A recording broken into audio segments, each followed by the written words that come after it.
Welcome back to Sunrise Daily. We've got Dr. Abu Hamisu, who is of the Political Science Department, University of Abuja, joins us this morning from Abuja. Good morning and thank you for joining us today. Well, this indeed has been in the news out there, different perspectives that we've got about what is going on with the arrest of the judges. From your perspective, what's your impression how this is unfolding at the moment?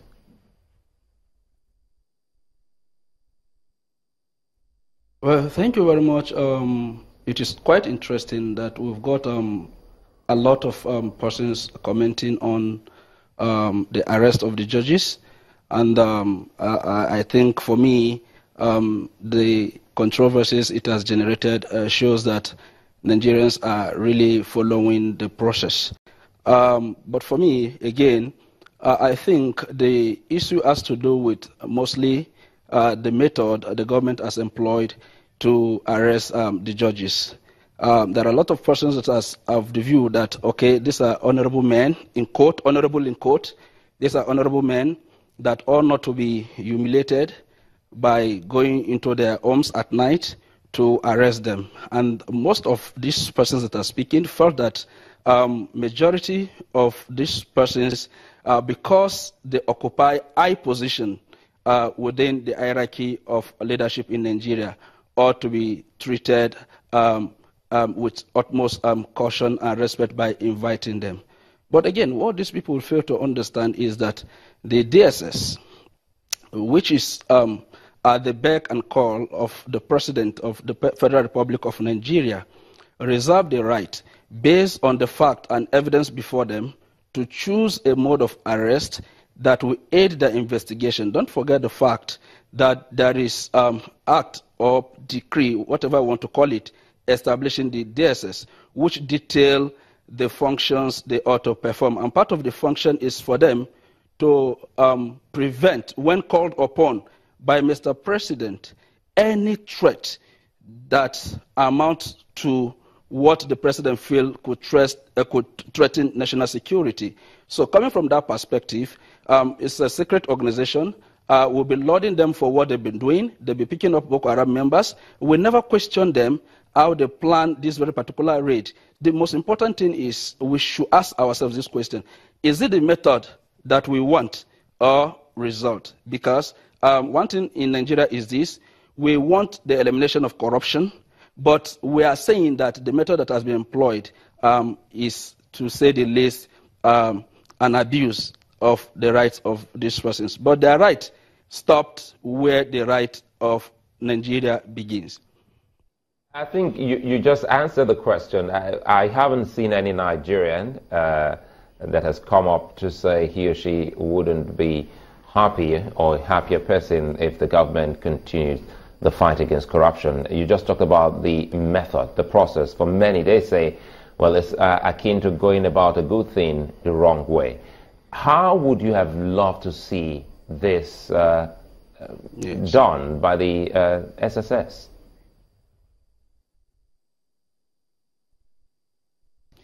You see, let me say something very quickly.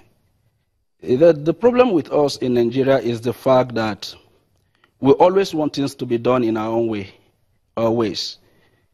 Government, governance, preservation of peace, and tranquility necessary for business to try, for people to go about their lawful business anywhere in the world, is always threatened by injustice. And where you have a situation of injustice, you can never find peace because people will prefer to take laws into their hands. And if the government feels that, okay, they want to send a message, you see, it has to do with what the government wants to achieve with what they are doing. It's about sending a message. It's about getting the world to understand that, look, things are changing. And the way the government chooses to do it, how they choose to do it, is consequent upon the evidence or the information that is available to the government that is not available to us. And you cannot comment on something that you don't have information about. And the problem has always been, and I will still repeat this, has always been the fact that we always quarrel with the method.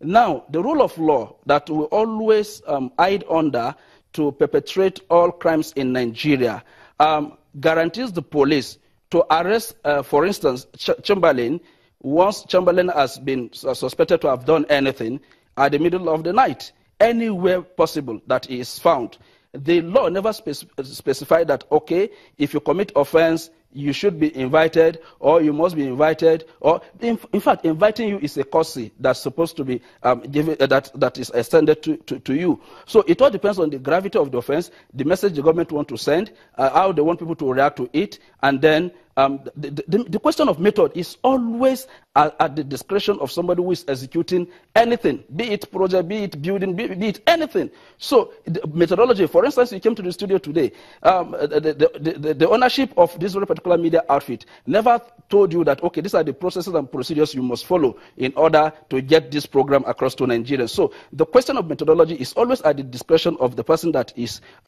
actually executing a process. So as far as I'm concerned, if, for instance, Abu Hamisu can be arrested, say in Sheraton, say on the street of Abuja, say Lagos, in the night, even in presence of my kids, my wife, then who is a judge? Simply because it belongs to that big man league called Supreme Court, or because it's a judge? No, it's first of all a citizen of Nigeria. And the rule of law talked about equality. And equality simply means that all citizens are equal. So if, for instance, Chamberlain or Abdurrahman or any other person could be arrested anywhere, why not judges? They are, first of all, Nigerians, and then they are citizens. They are subject to the laws of these very particular laws. And then, to cap it all, a lot of persons have been complaining about the mode of operation in the past. They never did anything about it while they sit on the bench. So it means that what is happening is something that they actually welcome, and it's okay. So this is the position of things, and then we cannot take away the right of those people that, okay, choose the methodology they want to choose to execute the arrest of these persons. And now, I think they are granted bail. So my worry would have been detaining them ad infinitum without granting them bail. But for me, DSS is a secret organization. They do their investigation. I'm not talking about the abuse of DSS for other cynical motive. Well, on the lighting of Dr. Hamisu, I mean, you used that twice. Arresting Chamberlain, for example. That's a bad example. So before somebody thinks that, okay, let's go and carry it out. Well, I'm really very sorry. That was why I used myself. No, I understand. I mentioned my name too. I understand that, just to enlighten us. Okay, now seriously, but when you do say that, depending on the way the president feels, he can call upon them to carry out certain things. You know, the law is not about how people feel. You know, that's why we have the rule of law in this country, and there are rules that people need to operate by, and that's why it's not the rule of force. That's how we operate in this country. But you have several other people who have also looked at the establishment of the National Security Agencies Act, and they say they don't see any role for the DSS directly in arresting, investigating, and prosecuting corruption, financial-related cases. They just wonder, but if we've got the clear-cut anti-corruption agencies, they just wonder how they will be directly involved in this one. Do you share their view, especially when they cite that National Security Agencies Act?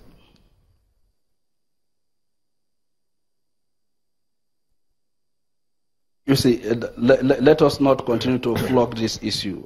For me, it's a simple thing. We want result. And we live in a land and clime where there is no honorable people. You see people in power, they behave as if they are above the law, and when the law is to catch up with them, you see them panicking like a 2-year-old child.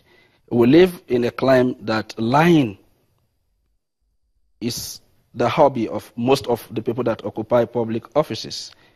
And for that matter, for God's sake, we've seen people that have jumped bail in this country and even outside the shores of this country. We've seen people dressing in women attires to evade justice in this country. You live in a country that people don't admit to their crime. You live in a country that people run away from the law when the law is about to catch up with them. And then if the security is convinced that, okay, the people that have the capacity to carry out this raid. Don't forget the fact that part of what the DSS put forward was some of the monies that were allegedly found in the houses of these persons. And don't forget the fact that, okay, this may be planned in order to ensure that even some evidence is found in the homes of these very persons. As for me, nothing is sacrosanct. I'm a political scientist by training.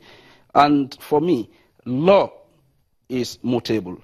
Rule of law, for me, if it's going to become obstruction to the elimination of corruption in Nigeria, let it go. I am equally a citizen, I'm a stakeholder. It will be hiding under rule of law to abuse the process for so long. We cannot continue in this fashion. It will be conditioned not to appreciate the result. And this is where the Chinese, let me make a point. This is where the Chinese got it right.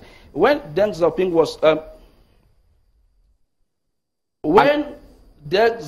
was confronted with a choice, either to choose socialism or to choose capitalism, he said neither east nor west, that whatever works is what works. And that is the position of the Chinese. And today, despite the whole world is saying the Chinese system of punishment is too harsh, they never care because it's working for them. So for me, it's not about whether whether somebody right has been infringed upon. The question is there any reasonable suspicion that we warrant that this person is arrested and then investigated or tried? Then if that is the case, and the DSS choose to carry out the raid in the night in order for them to get what they want, the result they want, I see no problem with that. The only problem I will have is when their right is violated by incarcerating them perpetually.